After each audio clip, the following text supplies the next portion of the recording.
എല്ലാവർക്കും പുതിയൊരു വീഡിയോയിലേക്ക് സ്വാഗതം. 42ാമത്തെ ചോദ്യമാണ് ഇനി നമ്മൾ കാണാൻ പോകുന്നത്. Okay, every month female body prepares for pregnancy. അതായത് എല്ലാ മാസവും ഫീമെയിൽ ബോഡിക്ക് എന്തിന് പ്രിപ്പയർ ആകുന്നു, തയ്യാറാകുന്നു? പ്രഗ്നൻസിക്ക് തയ്യാറാകുന്നു. That means how often the female body prepares for pregnancy. അപ്പോൾ എങ്ങനെയാണ് അല്ലെങ്കിൽ എപ്പോഴായിട്ടാണ് ഒരു ഫീമെയിൽ ബോഡി പ്രഗ്നൻസിക്ക് തയ്യാറാകുന്നത് അല്ലെങ്കിൽ ഗർഭധാരണത്തിന് തയ്യാറാകുന്നതെന്ന് ചോദിച്ചാൽ എല്ലാ മാസവും, അതായത് ഏതാണ് 28 ദിവസമുള്ള എല്ലാ മാസവും ഒരു സ്ത്രീയുടെ ശരീരം ഗർഭധാരണത്തിന് തയ്യാറാകുന്നുണ്ട്. ഇനി 43ാമത്തെ ചോദ്യം, if no pregnancy occurs the uterus or womb shed its lining. അതായത് what happens to the uterus if no pregnancy occurs. അതായത് യൂട്രസിന് അല്ലെങ്കിൽ ഗർഭപാത്രത്തിന് എന്ത് സംഭവിക്കുന്നു ഗർഭധാരണം നടന്നില്ലെങ്കിൽ എന്നുള്ളതാണ് ചോദ്യം. അപ്പം if no pregnancy occurs, pregnancy സംഭവിക്കുന്നില്ലെങ്കിൽ ദ യൂട്രസ് ഓർ വൂം, അപ്പോൾ യൂട്രസിന് പറയുന്ന മറ്റൊരു പേരാണ് വൂംബ് എന്ന് പറയുന്നത്.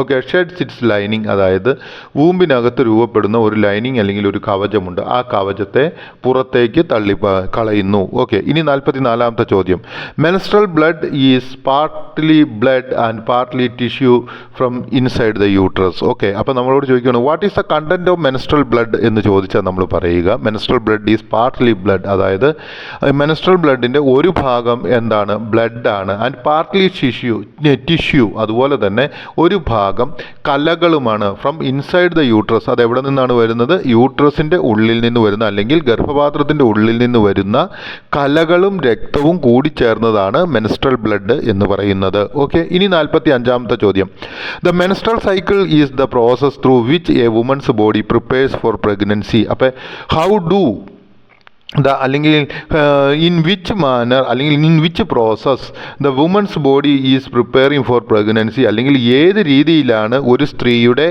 ശരീരം ഗർഭധാരണത്തിന് തയ്യാറാകുന്നത് എന്ന് ചോദിച്ചാൽ നമുക്ക് പറയാം menstrual cycle is the process. അതായത് ആർത്തവ ചക്രം എന്ന് പറയുന്ന പ്രോസസ്സിലൂടെയാണ് ഒരു സ്ത്രീയുടെ ശരീരം എന്തിനു ചെയ്യുന്നത്? പ്രഗ്നൻസിക്ക് തയ്യാറാകുന്നത് അല്ലെങ്കിൽ ഗർഭധാരണത്തിന് തയ്യാറാകുന്നത് എന്നാണ് നാം മനസ്സിലാക്കേണ്ടത്. ഇനി 46ാമത്തെ ചോദ്യം, once a month the female body grows a new uterine line. Okay, അപ്പോൾ ഹൗ ഓഫൺ, അപ്പോൾ എങ്ങനെയാണ് അല്ലെങ്കിൽ എത്രമാത്രം കാലയളവിൻ്റെ ഗ്യാപ്പുകളിലാണ് അല്ലെങ്കിൽ ഇടവിലാണ് ഒരു സ്ത്രീയുടെ ഗർഭപാത്രം എന്താണ് ചെയ്യുന്നത്?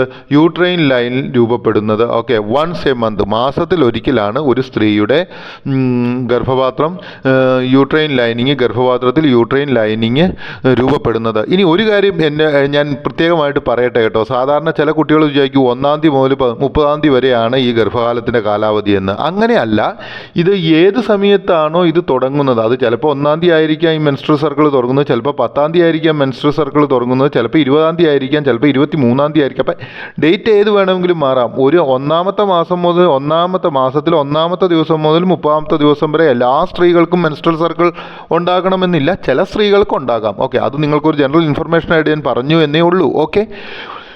ഓക്കെ, ഇനി 47ാമത്തെ ചോദ്യം, growing of a new uterine lining means the uterus is ready to receive the nourish fertilised egg.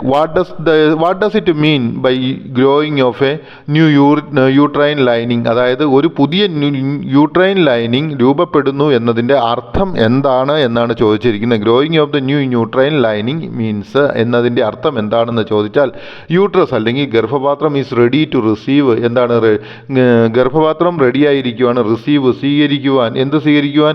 And nourish the fertilised egg, അതുപോലെ തന്നെ അതിനെ പരിപോഷിപ്പിക്കുവാനും സ്വീകരിക്കുവാനും പരിപോഷിപ്പിക്കുവാനും തയ്യാറാണ്. എന്തിനാണ്? ഫെർട്ടിലൈസ്ഡ് എഗ് അല്ലെങ്കിൽ സിക്താണ്ഡത്തെ പരിപോഷിപ്പിക്കാൻ അത് തയ്യാറാണ്, ഗർഭപാത്രം തയ്യാറാണ് എന്നുള്ളതാണ് അതുകൊണ്ട് അർത്ഥമാക്കുന്നത്. If an egg is not fertilised the uterus sheds the uterine lining and the woman experience menstrual bleeding or period. When do a woman experience menstrual bleeding അല്ലെങ്കിൽ പീരിയഡ് എന്ന് ചോദിച്ചാൽ നമ്മൾ പറയാം എപ്പോഴാണ് ഒരു സ്ത്രീ മെൻസ്ട്രൽ ബ്ലീഡിംഗ് അല്ലെങ്കിൽ ആർത്തവ ചക്രമോ അല്ലെങ്കിൽ അതുപോലെ തന്നെ അവളുടെ പീരിയഡ് അനുഭവപ്പെടുന്നത് എന്ന് ചോദിച്ചാൽ നമ്മൾ ഇങ്ങനെ പറയുക, if an egg is not fertilised. അപ്പോൾ ഒരു സ്ത്രീയിൽ ഉൽപ്പാദിപ്പിക്കപ്പെടുന്ന അണ്ഡം അത് ഫെർട്ടിലൈസ് ചെയ്യപ്പെടാൻ അല്ലെങ്കിൽ പുരുഷവുമായി ബീജവുമായിട്ട് യോജിക്കുന്നില്ല എങ്കിൽ the uterus sheds the lining, അതായത് യൂട്രസിൻ്റെ ഉള്ളിൽ രൂപപ്പെട്ട ആ കവചത്തെ പുറത്തേക്ക് തള്ളിക്കളയുന്നു. And the woman is experiencing menstrual bleeding. അങ്ങനെയാണ് ഒരു സ്ത്രീ മെൻസ്ട്രൽ ബ്ലീഡിങ് അനുഭവപ്പെടുന്നത്. ഓക്കെ, ഇനി 49ാമത്തെ ചോദ്യം, the days of a menstrual circle are counted from day 1 of menstrual bleeding to day 1 of the next menstrual bleeding. അതായത് ഒരു സ്ത്രീയുടെ ആർത്തവ ചക്രം എണ്ണുന്നത് day 1 of the menstrual bleeding, അതായത് ഒന്നാമത്തെ ദിവസം എന്നാണോ മെൻസ്ട്രൽ ബ്ലീഡിംഗ് തുടങ്ങുന്നത് ആ ദിവസം മുതൽ അടുത്ത മെൻസ്ട്രൽ ബ്ലീഡിങ്ങിൻ്റെ ദിവസം വരെയാണ്. ഓക്കെ, അപ്പോൾ നിങ്ങൾക്കത് മനസ്സിലായി എന്ന് വിചാരിക്കുന്നു. അപ്പോൾ അതാണ് ഞാൻ ആദ്യമേ തന്നെ പറഞ്ഞത്, 1-ാം തീയതി മുതൽ 30-ാം തീയതി വരെ അല്ലെങ്കിൽ 28-ാം തീയതി വരെ എന്ന് നിങ്ങൾ ആരും കൂട്ടരുത്, ഇത് അങ്ങോട്ടും ഇങ്ങോട്ടും മാറിയിരിക്കും. ഓക്കെ, ഇനി 50-ാമത്തെ ചോദ്യം, the menstrual circle is guided by hormonal signals send by brain. അതായത് എങ്ങനെയാണ് മെൻസ്ട്രൽ സർക്കിൾ ഗൈഡ് ചെയ്യപ്പെടുന്നത്, how the menstrual circle is guided, എങ്ങനെയാണ് മെൻസ്ട്രൽ സർക്കിൾ ഗൈഡ് ചെയ്യപ്പെടുന്നത്. Menstrual circle is guided by, അതായത് മെൻസ്ട്രൽ സർക്കിളിനെ ഗൈഡ് ചെയ്യപ്പെടുന്നത് അല്ലെങ്കിൽ നിയന്ത്രിക്കപ്പെടുന്നത് അല്ലെങ്കിൽ നയിക്കപ്പെടുന്നത് ഹോർമോണൽ സിഗ്നൽ, ഹോർമോണുകളാൽ ലഭിക്കുന്ന signal, send by brain, brain അയക്കുന്ന ഹോർമോണുകളുടെ സിഗ്നൽ അനുസരിച്ചാണ് മെൻസ്ട്രൽ സർക്കിൾ നടന്നു പോകുന്നത്. ഇനി 51-ാമത്തെ ചോദ്യം, oestrogen the uterine lining to develop and thicken. അതായത് എന്ത് ഹോർമോണാണ് ഈ യൂട്രൽ ലൈനിങ്ങിനെ കട്ടിയുള്ളതാക്കി തീർക്കുന്നത്? ഈസ്ട്രജൻ ആണ് എന്ത് ചെയ്യുന്നത്, മെൻസ്ട്രൽ സർക്കിളിനെ കട്ടിയുള്ളത് ആക്കി തീർക്കുന്നത്. ഇനി 52-ാമത്തെ ചോദ്യമാണ്, folic stimulating hormone stimulates the development of the release of the mature egg. അതായത് എന്താണ് ഈ what stimulates the development of a mature egg എന്ന് ചോദിച്ചു കഴിഞ്ഞാൽ നമുക്ക് പറയാം ഫോളിക്, അതായത് ഫോളിക്കാണ് എന്ത് ചെയ്യുന്നത്, സ്റ്റിമുലേറ്റ് ചെയ്യുന്നത് എന്ത് development of a mature eggs releasing. അതായത് ഫോളിക് ആണ് ഒരു മച്യൂർ എഗ് പ്രായപൂർത്തിയായ അല്ലെങ്കിൽ വളർച്ച പൂർത്തീകരിക്കപ്പെട്ട അല്ലെങ്കിൽ മൂത്ത അല്ലെങ്കിൽ പരുവപ്പെട്ട ഒരു എഗ്ഗിൻ്റെ റിലീസിങ്ങിന് സഹായിക്കുന്നത്. ഇനി 53-ാമത്തെ ചോദ്യം, progesterone levels increase in order to help the fertilised egg to attach the uterine lining. Which hormone helps the fertilized egg to attach the uterine lining? ഏത് ഹോർമോണാണ് യൂട്രൈൻ ലൈനിങ്ങിനെ അറ്റാച്ച് ചെയ്യാനായിട്ട് ഫെർട്ടിലൈസ്ഡ് എഗ്ഗിനെ സഹായിക്കുന്നത് എന്നാണ് ചോദിച്ചിരിക്കുന്നത്. ഓക്കെ, പോസ്ട്രജൻ, അതായത് progesterone എന്ന hormone levels increase in order to help. അത് എന്തുകൊണ്ടാണ് പോസ്ട്രജൻ ലെവൽ ഇൻക്രീസ് ചെയ്യുന്നത്? ഇൻ ഓർഡർ ടു ഹെൽപ്പ്, അതായത് സഹായിക്കുന്നതിന് വേണ്ടി ഫെർട്ടിലൈസ്ഡ് എഗ്ഗിനെ സഹായിക്കാൻ വേണ്ടി ടു അറ്റാച്ച് ടു യൂട്രൈൻ ലൈനിങ്ങിലേക്ക് അറ്റാച്ച് ചെയ്യുന്നതിന് വേണ്ടിയിട്ടാണ്. ഓക്കെ, ഇനി menstrual circle day 1 to 6 is menses phase. അതായത് 1-ാമത്തെ ദിവസം മുതൽ 6-ാമത്തെ ദിവസം വരെ നമ്മൾ മെൻസ്ട്രൽ സർക്കിൾ എന്ന് പറയുന്ന പേരാണ് മെനാസസ് എന്ന് പറയുന്നത്. ഓക്കെ, ഇനി in menses phase bleeding occurs. Which phase the bleeding occurs in menstrual circle? അതായത് ഇൻ മെനാസസ് ഫേസ് എന്താണ് bleeding occurs in menstrual circle. Okay, day 7 to day 14 is follicular phase. അതായത് 7-ാമത്തെ ദിവസം മുതൽ 14-ാമത്തെ ദിവസം വരെ പറയുന്നതിൻ്റെ പേരാണ് ഫോളി സെല്ലുലർ ഫേസ് എന്ന് പറയുന്നത്. Okay, what is follicular phase? അതായത് day 7 to 14, day 17 are the follicular phase in menstrual phases. Okay, ഇനി 57-ാമത്തെ ചോദ്യം, uterine lining prepares to receive a fertilised egg.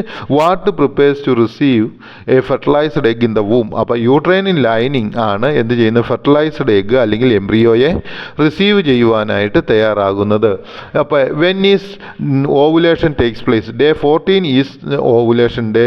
അതായത് 14th day of the menstrual circle ആണ് ovulation day. Okay, ഇനി 59-ാമത്തെ ചോദ്യം, in ovulation the ovary releases the egg. What happen in ovulation? In ovulation ovary releases the egg. അതായത് ovary എന്ത് ചെയ്യുന്നു, എഗ്ഗിനെ സ്വതന്ത്രമാക്കുന്നു അല്ലെങ്കിൽ പുറത്തേക്ക് തള്ളിവിടുന്നു. Okay, എന്ന് ഓവുലേഷൻ്റെ ദിവസം. Okay, 16 the egg is fertilised by man's sperm.